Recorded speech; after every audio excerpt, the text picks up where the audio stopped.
Buonasera. No, Saudario, se sconnette dall'universo, io se connesso. Ma mi sono Ascolta le sue frasi, ascolta. Se vi chiedono da quanto tempo non fate l'amore e voi rispondete 4 mesi e vostra moglie 1 settimana, ricordate che il vostro problema non è la mancanza di memoria. Anche secondo me se sono ieri che io fa becco. Vabbè, dimmi io. Chiediamoci, un calciatore vegano può giocare con la Fiorentina? Ma se sei coerente, no? Secondo me. Confermo che è lemona. Ma dai, non stai dire così. Ricorda che l'acqua è potabile, ma anche la siepe, però non bevetela. Ma certo, infatti non sai che te bevi le foglie. Ma forza che non te bevi e foglie. Infatti dice che mangiava foglie, non che bevo la foglia. Ma per me a foglia voi altri vi si fuma.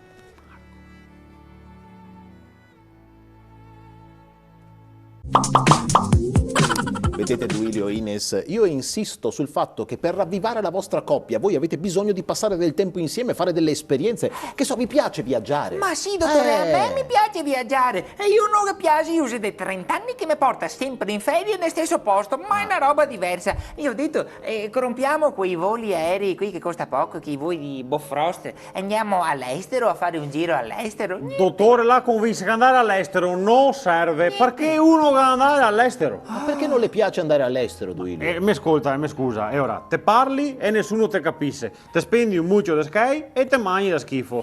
E ora, sinceramente, posso dire, se go da parlare nessuno mi capisce, se go da mangiare da schifo e se go a spendere un mucchio da sky, stavo a casa mia che se quello stesso. Ma abbiamo raggiunto lo stesso risultato, spendendo anche forse qualcosa meno. Capisci, dottore? Mi viene un desiderio spontaneo dal cuore. Vorrei tanto che Duilio fosse un gatto. Pa carezzarlo? No, perché al manco gavaria soddisfazione di vederti morire 7 volte.